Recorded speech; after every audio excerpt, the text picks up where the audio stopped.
Hey y'all, how are you doing? I'm great. Thank you so much for asking. It's me, Kim, and I'm back for another video. Let's talk about Dave Chappelle. Thank God for Ted Sarandos and Netflix. He's the only one that didn't cancel me yet. Dave Chappelle released the last in his series of stand-up specials for Netflix last month, and what's happened since is, I believe, exactly what he knew would happen. His comments on the LGBTQ+ community have spawned posts, articles, tweets, videos, walkouts, you name it. I mean, you couldn't buy publicity as good as this. It's been a month and we're still talking about it. He is still talking about it. So when it comes to the sheer ability to control public conversations whenever he chooses, there is no puppeteer as masterful as Dave Chappelle. And I mean, I guess that's an enviable skill. It's sad that he uses his powers for evil because I actually think his maneuvering is quite cynical. This incredibly rich, famous man has adopted the language of victimhood in order to rally multiple communities. The majority of Black people, comedians, cisgender people, straight people against the big, bad queer and trans bullies. Not only that, but Chappelle is railing against a culture of elites, which is just so freaking cynical. Okay, so this culture of elites, he believes, is prioritizing the desires of a powerful, distinct minority group over the needs of a larger but relatively less empowered group. And that, my friends, is where Dave Chappelle meets Donald Trump. Now, I decided I wanted to talk about this because it does concern me when I don't see people critically dissecting that playbook and the consequences that playbook has for our culture, because bad faith and opportunism abound, and we have to tackle it in a much smarter way. Both Chappelle and Trump represent this perverse populism wherein groups rally around a singular incendiary figure who articulates their bigotries. And I know people are going to be triggered by that because I know it can't be bigotry if I'm not attacking a trans person on the street. But let's call a thing a thing. And you know what? That's why the conservatives are running to Chappelle. They see it. That's why they're rallying toward him. That's why a Ben Shapiro. But Dave Chappelle, for his part, is doing something quite important. Or a Candace Owens are wrapping their arms around him. Chappelle is more powerful than he has ever been, not because of his incisive humor, but because of his ability to rouse disgust and antipathy towards queer and trans folks whom he thinks have leapfrogged him, a straight, cisgender, rich Black man, in civil rights. Now, sometimes people condescendingly call what he is doing starting a conversation on cancel culture, but that is not what's happening. So the thing about both Chappelle and Trump is the money matters a lot. They're both insulated by their wealth, and they use their money to say, trust me, I know things. But not only that, Chappelle uses the money to say, trust me, I'm down. It is meant to demonstrate his political allegiances. Now, that's interesting to me because I actually thought the joke that he made about the shallowness of the celebrity-driven part of the Me Too movement was really, really incisive. It's spot on. They were like, who is he to tell us anything? I'll tell you exactly who I am. I'm the one that got off the bus and left $50 million on the bus and walked. Chappelle earns enormous credibility because of his willingness to walk away from fame and millions of dollars when he thought that the Chappelle show was pushing harmful stereotypes. I was doing sketches that were funny, but socially irresponsible. I felt like I was deliberately being encouraged, and I was overwhelmed. So it's like you're getting flooded with things, and you don't pay attention to things like your ethics. And that's commendable. Most people would not do it. Would you do it? I don't know if I would do it. I think I would do it, but I'm not sure, right? But that bravery, that actual courage is why people speak Chappelle's name in the same sentences like a Muhammad Ali. But that is actually why it's so disorienting when he uses that action as a cudgel against folks who are not rich, famous white women, right? He is using it against people who are literally in an ongoing struggle for basic civil rights. There are some very obvious similarities between Chappelle and Trump, but Chappelle is actually a much more interesting and complicated figure. And because Chappelle has actually experienced anti-Black racism, he gets to muddy the rhetorical waters in ways Trump simply can't. The funny thing about identity politics is the people who claim to hate them use them all the time. It's curious to see Chappelle rail against queer and trans people invoking their identities and then try to use Blackness to shield himself from criticism. And because people deeply resent Black feminist theory and refuse to engage it, we consistently get caught up in these facile, repetitive conversations about identity, race, gender, sexuality. We cannot get past 101. For example, it's weird when people call Dave Chappelle left-leaning, because being anti-Black racism does not equal left-leaning. There's a long history of conservative Black people who say that they are against white supremacy. Chappelle's work suffers because he doesn't give the complexity of his social location the attention it deserves. But we'll come back to that.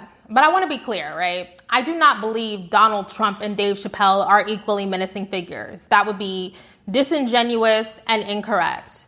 The man who made 245 judicial appointments is definitely the bigger threat, but they both get the importance of culture. We have all these conversations around culture because, as Andrew Breitbart would say, politics is downstream from it. Chappelle's MO now is providing a safe space for people to enjoy sentiments that have been deemed harmful to social progress. People who believe themselves to be marginalized in public discourse, perhaps because they are marginalized for good reason, flock to these spaces to let it all out.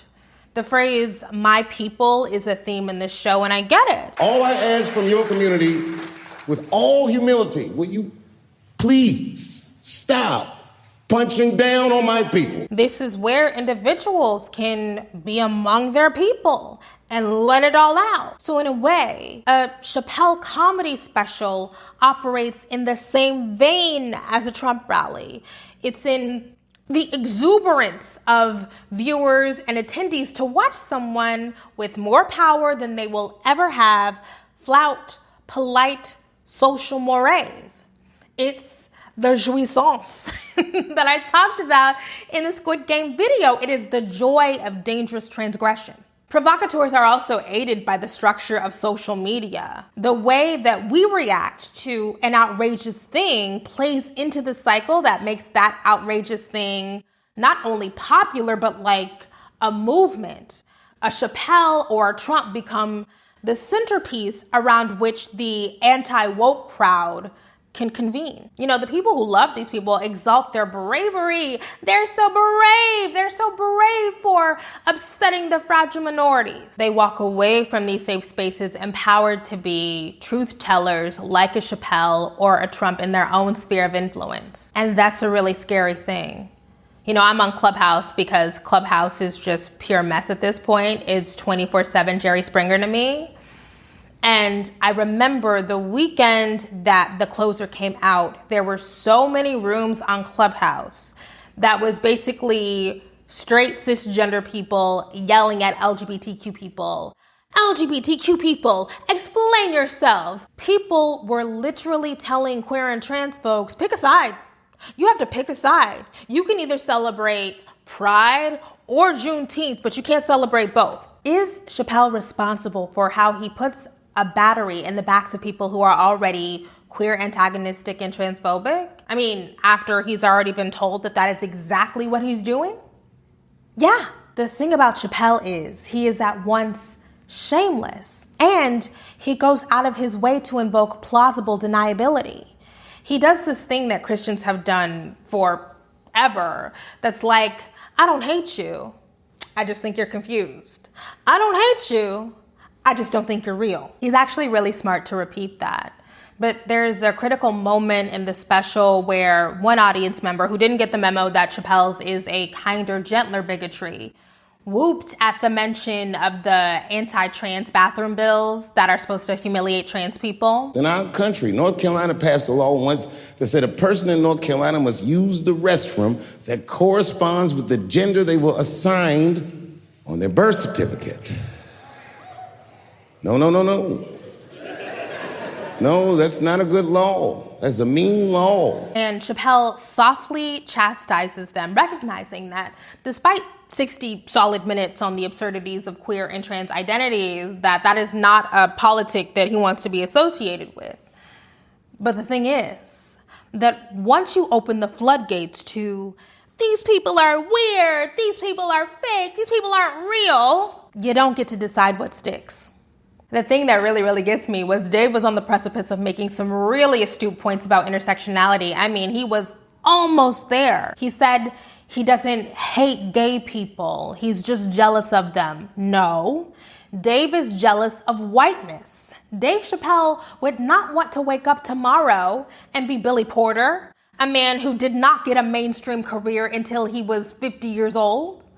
But yes, Dave, white LGBTQ plus people weaponize their whiteness, and they're not giving it up. Even the joke about the white person in the bar who was going to call the police on him. Yes, Dave, white people use state violence regardless of gender identity or sexuality. That's a good point. That's why there's yearly debates about cops at pride parades. But of course, only someone who has had their head in the sand for the last 20 years would believe this to be a novel observation, because Black LGBT people have been discussing this for generations. The very basic positioning of Black cishet man against white LGBTQIA people catalyzes antagonism against all people in that community, including the Black ones. So if you're saying that Black people are jealous of gay people or trans people without any specificity of race, you ignore all the Black, gay, and trans people who exist right now, but in the past. The people who experience violence from white folks and Black folks. The violence that you are contributing to. Queer people have always existed. This is the thing. Do people think that queer people were invented in the 1960s? There were queer slaves. Read the prophets, beloved. Even to make an MLK joke about MLK and pride actively ignores that Martin Luther King, who was conservative, and his cohort actively discriminated against gay people. So what are we talking about here? Now, I gotta admit that there is something smart, deceptive about saying, I'm not that fond of these newer gays. Too sensitive. Too brittle. Those aren't the gays I grew up with. I miss them old school gays, nigga. Them Stonewall niggas, them the ones. It's absolutely a sleight of hand. You know, the I miss them old school gays is so weird to me, because the old school gays were getting their asses beat and worse. You know, Chappelle has been a very famous rich person for like 20, 30 years. Has he, in the time that I've been alive, decided to take it upon himself to be an outspoken ally to gay folks? No. I have not seen it. Why is that? Because he's being opportunistic. He does not give a fuck about these people. I read this great op-ed in the Columbus Dispatch that was so fascinating to me, and it really broke my heart. It was about how the religious right has historically used homophobia to position the fight for gay rights to be in opposition to the well-being of Black communities. These were well-organized, well-funded campaigns to use Black people, who are still more religious than white folks, to be the face of stopping the advancement of gay rights. Let's go ahead and watch this clip from 1993's Gay Rights Special Rights from a group called the Traditional Values Coalition. Black people are not born choosing to be Black. But homosexuals, on the other hand, despite what all of them seem to want to indicate to us, choose their homosexual lifestyles. Their high income, their education, their current status in society compared to the mean or the median income in minority families today. I mean, it's just, there's no comparison. So for them to want protection under this law and to try to further beat down the minorities and further lessen their chances of equal protection and equal chances at jobs, I just think is ludicrous. Now, what's fascinating about that is it's a much more amped up version of what Chappelle is saying. And it sounds a lot like what Lil Boosie be saying. So the question for folks who believe soft bigotry is the good kind is, do the Chappelle argument and the Boosie argument end up in the same place? It seems so. But also, back to the intersectionality piece. Chappelle's flattening of racial identity with no attention to class helps rich black people exploit racism and take no accountability for how they benefit from other modes of structural oppression.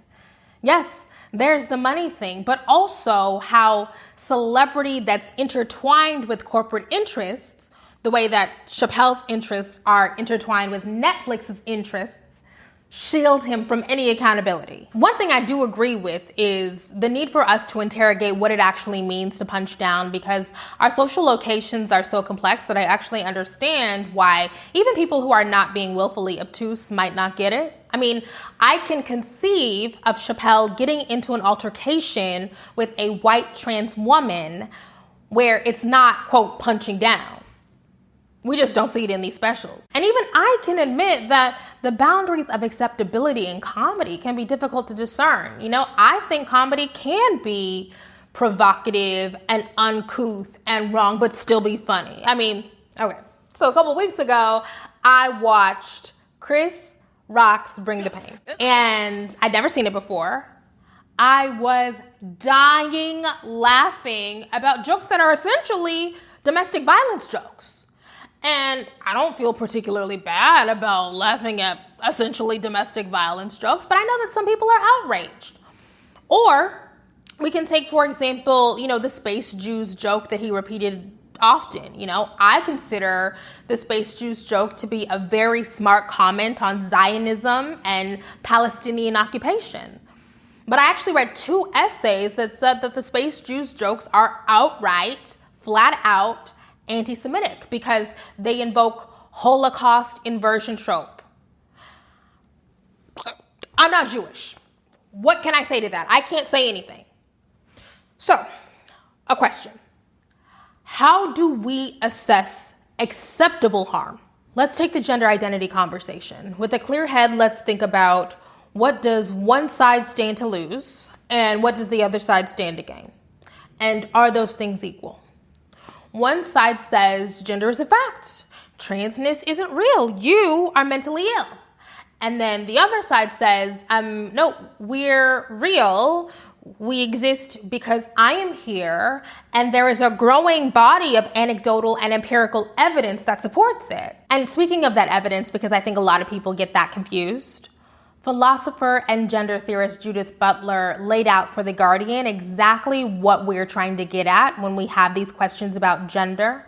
What are we actually trying to do? Quote, it does not deny sex, but it does tend to ask about how sex is established, through what medical and legal frameworks, how that has changed through time, and what difference it makes to the social organization of our world to disconnect the sex assigned at birth from the life that follows, including matters of work and love. We generally think of sex assignment as happening once, but what if it is a complex and revisable process, reversible in time for those who have been wrongly assigned? To argue this way is not to take a position against science, but only to ask how science and law enter into the social regulation of identity. So taking all this into consideration, it's really easy for me to pick a side here. And this cancel culture discussion is a silly straw man argument because that's not what most people are calling for. Even the people at Netflix are not calling for that. People are speaking out on this because it's just not true that biased media and entertainment do not contribute to violence. You know, recently I discovered this new project called Printing Hate that examines how newspapers in the 19th century were instrumental tools in normalizing white violence against Black Americans. Culture might not be power, but culture and power do work in tandem. But you know what? After all this, I don't think that that special should be taken down. I do not think culture wars are won by trying to play whack-a-mole with every errant piece of art. I think that the protesters at Netflix are asking for the exact right thing when they're asking for institutional support for queer and trans artists. I think that's critical here, and that's why it's so hilarious when Ted Sarandos, who is the co-CEO of Netflix, when after he got called out, he was like, "Remember Hannah Gadsby from 2018? It's like, sir, like, you're actually just highlighting the lack of support that you give to queer and trans folks when you were talking about one special from 3 years ago. He absolutely deserved to get dragged up and down. You know, the fight to change culture has to happen on multiple fronts. I am 32. I distinctly remember a time when so much of culture, television, movies, comedy was, ew, gay people are weird, they act funny, they talk funny. Like, that was on mainstream TV. That's changed. So the thing about closely studying history is we know how this story ends, right? Defenders of the gender binary, people who are transphobic, people who are homophobic, the people who just want to have the conversation, we know where they end up, and it's on the wrong side of history. And I don't think that you should do the right thing just because you're going to be ridiculed by your descendants, but you will be ridiculed by your descendants, for sure.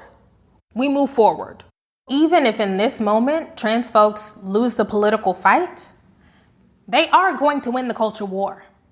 And, you know, I'm not even worried about Chappelle. Chappelle is a lost cause, you know, because he was considered transgressive 20 years ago. He and the people who love him believe he has earned the right to be regressive in 2020. I mean, that's fine. I do think that this particular special will be an exemplar of the wrongheadedness of the early 2020s for sure. I do think that this is a watershed cultural moment. And it's not one that he'll be proud of. That's all I have to say about that, you guys. Hit me up on Instagram or Twitter. Leave a comment down below. Like and subscribe. Share this video. Shout out to the members. Shout out to the patrons. I love you guys. I appreciate you guys. And you know it. I think that's it. Look, let me know what I should talk about. I want to know what y'all are thinking about. Let me know. Hit me up. That's it. I'll talk to you later. Bye.